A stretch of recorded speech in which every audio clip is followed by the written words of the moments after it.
Agora falamos com o autor do livro Américo Aguiar, quem é e o que pensa o organizador da Jornada Mundial da Juventude, que o Papa elevou a cardeal. O seu autor, João Francisco Gomes, está connosco. Muito boa tarde. Olá, Paulo. Obrigado, João, por estares neste programa e apetecia começarmos pela pergunta que está na capa, não é? Quem é e o que pensa o organizador da Jornada Mundial da Juventude? Sim, é uma pergunta que eu procuro responder ao longo das páginas do livro. Na minha opinião, acho que a melhor forma de sintetizar, pelo menos nesta fase, é de que é uma figura indispensável para compreender a Igreja Católica do Portugal contemporâneo. Seja pelo estilo, seja pelo modo como trabalhou ao longo dos últimos anos, quer no que toca à crise dos abusos sexuais, quer especialmente na organização da Jornada Mundial da Juventude, quer também por aquilo que vão sendo os sinais que o próprio Papa Francisco tem dado ao elevá-lo a cardeal, ao nomeá-lo para a Diocese de Setúbal. Enfim, são algumas pistas que nos vão dando uma sensação muito clara de que Américo Aguiar é uma das pessoas que talvez de melhor forma traduzem aquilo que é a Igreja que o Papa Francisco está a construir para o século XXI. E esse é um perfil de Américo Aguiar que se foi definindo ao longo da sua vida, mesmo antes ainda de entrar no seminário? Sim, claramente.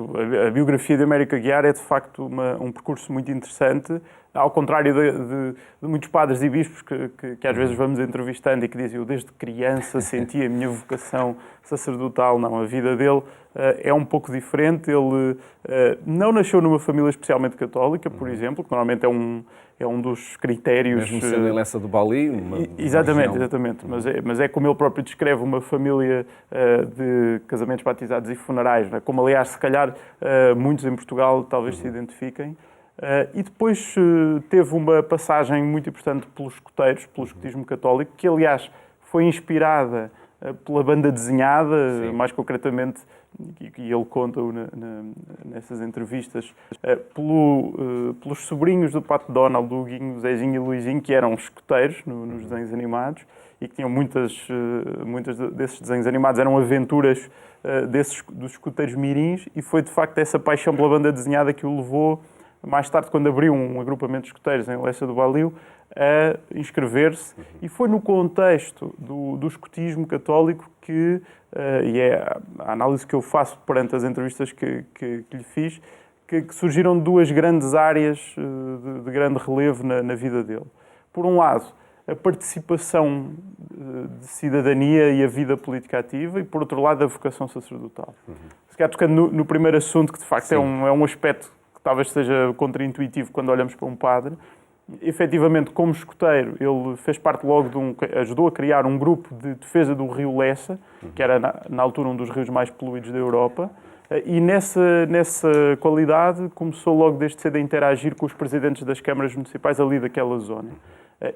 Portanto, esse envolvimento com a política levou-o mais tarde a trabalhar na Câmara da Maia como eco-conselheiro da autarquia e, por outro lado, também a concorrer nas listas do PS ao Conselho de Matosinhos. Ele foi, nos anos 90, deputado municipal em Matosinhos e membro da Assembleia de Freguesia de Lessa do Balio. E estávamos, de facto, nos anos 90, onde este tema da ecologia ainda não tem, enfim, o foco que tem nos dias de hoje.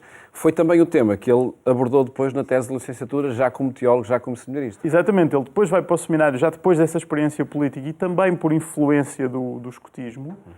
E é curioso que a tese de licenciatura dele, a tese com a que ele concluiu a licenciatura, já é sobre o conceito do pecado ecológico, que é uma coisa que nós sabemos que surge depois, cerca de 20 anos depois, no Sino da Amazónia, e 15 anos depois vai o Papa Francisco escrever a encíclica Laudato Si. Portanto, já 2 décadas antes tínhamos ali um seminarista e um padre a olhar pelos olhos da teologia para as questões do ambiente e do clima, que é de facto um aspecto muito interessante da vida dele. Depois, de facto, a Torre dos Clérigos, diríamos que o eleva um bocadinho aos holofotes também mediáticos, pelo trabalho que aí fez, o trabalho com o Dom Manuel Clemente na Diocese de Porto, e isto, infelizmente, nós não temos tempo para abordar todos esses passos da biografia de Dom Américo Aguiar, mas é depois com a organização da Jornada Mundial da Juventude que adquire mais protagonismo, e ele próprio diz que a escolha do Papa para cardeal é uma homenagem aos jovens e a todos os jovens e à organização da Jornada Mundial da Juventude. Sim, durante o processo de organização da Jornada Mundial da Juventude acho que se refletem muitos dos conhecimentos que ele foi adquirindo ao longo da vida, quer na vida política, quer depois, de facto, na construção, no restauro, na reconstrução da Torre dos Clérigos, que foi um projeto que envolveu muito a cidade do Porto e que lhe deu assim esse estatuto de celebridade.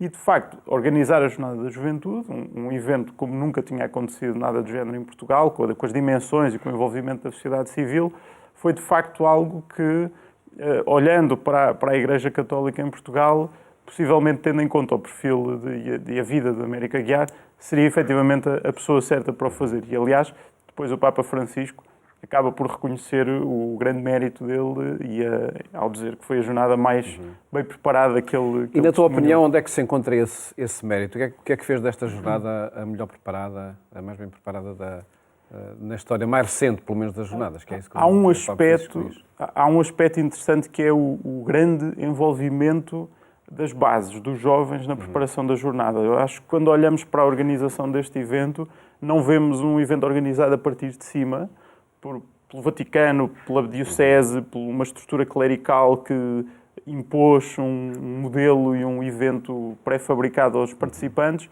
mas sim um evento que foi construído a partir das bases. E, de facto, quando eu visitei algumas vezes a sede da organização da jornada, para entrevistar a Américo Aguiar e outras figuras envolvidas na organização, e, de facto, aquilo que se percebia era dezenas e dezenas de pessoas, jovens voluntários que já estavam a trabalhar há muito tempo para que aquilo fosse um evento preparado justamente a partir dos jovens. E acho que isso poderá ter feito a diferença.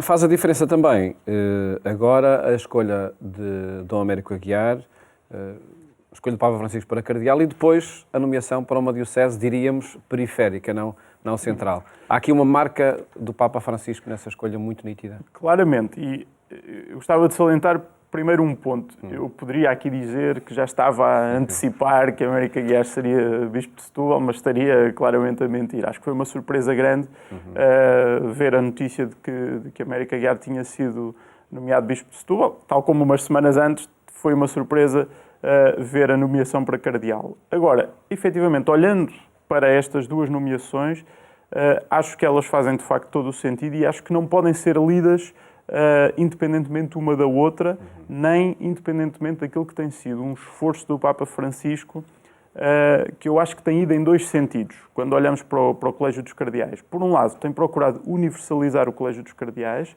ou seja, a Europa já não é o continente, continua a ser o mais representado, mas já não com mais de 50% dos cardeais. Olhamos para um Colégio de Cardeais cada vez mais universal e composto por gente vinda de todo o mundo, e ao mesmo tempo, e acho que este é o aspecto fundamental, temos um colégio de cardeais cada vez mais composto por bispos diocesanos e não por cardeais que estão em cargos da Curia Romana, na Santa Sé, italianos, europeus, enfim, homens de gabinete. Não. Temos um colégio de cardeais cada vez mais composto por homens do terreno. E olhamos para algumas das principais dioceses, arquidioceses da Europa, Paris, Milão, Veneza, algumas nos Estados Unidos também, e vemos que esses bispos e arcebispos que tradicionalmente seriam cardeais, neste momento não são cardeais, não têm essa dignidade, mas o Papa Francisco tem procurado elevar a cardeal bispos, de facto, que são mais operacionais, que estão mais no terreno, que estão em dioceses mais pequenas, e nesse sentido eu acho fundamental olhar para a nomeação para Setúbal por este prisma do que tem sido o Papa Francisco. Não é, poderíamos pensar, bom, é uma nomeação que sabe a pouco, porque ele poderia ter ido para a Patriarca de Lisboa, poderia ter... Mas eu acho que temos que olhar para a nomeação ao contrário. É o Papa Francisco a chamar os cardeais, a chamar aqueles homens que são da sua máxima confiança, não para as cátedras principais, mas sim para os lugares periféricos, onde ele diz que é onde a Igreja tem de ir. E, portanto, nesse sentido, acho que vai ser interessante olhar para os próximos anos, e termino já, em que vamos ter uma Conferência Episcopal Portuguesa em que o Patriarca de Lisboa não é cardeal, mas quem é cardeal é o bispo de uma das dioceses com mais problemas sociais, mais pobreza, mais dificuldades. E, portanto, vai ser, acho que é claramente uma marca do Papa Francisco. A renovação da Igreja em curso também por essa via. E sendo os cardeais, enfim, na sua história, sobretudo conselheiros do Papa, de facto faz todo sentido que seja a partir das periferias, mas perguntando diretamente sobre o caso de Dom Américo Aguiar, ele vai aconselhar o Papa em alguns temas que defendeu ao longo do seu percurso. É precisamente com esse elenco de temas, do aborto à nova evangelização, que termina este livro com um elenco sobre o pensamento do cardeal Dom Américo Aguiar. E nesse pensamento, o que destacar? Eu gostava de destacar, talvez, a existência de pensamento. Eu creio que é uma das críticas mais ouvidas nos bastidores eclesiásticos em Portugal, nomeadamente quando foi ventilada a hipótese de ele ser patriarca de Lisboa, era a ideia de que Américo Aguiar não poderia ser porque não tem densidade intelectual, não tem pensamento teológico, etc. Eu acho sempre muito irónico porque, de facto, eu conheci Américo Aguiar em 2016, eu era um ultra jovem jornalista, não conhecia a história do Padre Américo Aguiar no Porto, e eu conheci-o quando estava a fazer uma reportagem sobre a realidade das novas tecnologias e das redes sociais no contexto da Igreja. Fui à procura de livros para ler e encontrei o livro dele, Um Padre na Aldeia Global, que resulta de uma investigação de mestrado dele. E, de facto, quando eu conheci Américo Aguiar foi justamente pelo pensamento dele, não foi pelas obras, nem pela notoriedade mediática, que na altura não era assim, de facto, tanta. E, portanto, efetivamente, se nós soubermos ler nas entrelinhas daquilo que são os muitos posicionamentos que Américo Aguiar vai tendo, encontramos um pensamento não só teológico, mas um pensamento humano, muitíssimo alinhado com aquilo que é a visão do Papa Francisco para a Igreja. E capaz de dialogar no mundo de hoje, também mediaticamente? Sobretudo, capaz de dialogar no espaço mediático, no espaço público. Aliás, nós, se calhar, durante muitos anos, vimos uma Igreja Católica com algum medo, e falo dos bispos e dos padres, com algum medo de estar no espaço público, com algum medo de dialogar com o mundo e levando a que a Igreja se fechasse, se entrincheirasse dentro das paredes das catedrais. E, de facto, Américo Aguiar surge aqui como uma mudança de paradigma, como uma pessoa que está muito confortável justamente no espaço público, a falar sobre todos os temas com toda a gente, e acho isso muito interessante. Uma marca que também está presente neste livro que escreveste, essa marca de ocupação do espaço mediático, uma biografia e o pensamento de Dom Américo Aguiar, do jornalista João Francisco Gomes. Muito obrigado por ter estado aqui a apresentar esta obra no programa Eclésia, precisamente no contexto do consistório em que foi criado cardeal.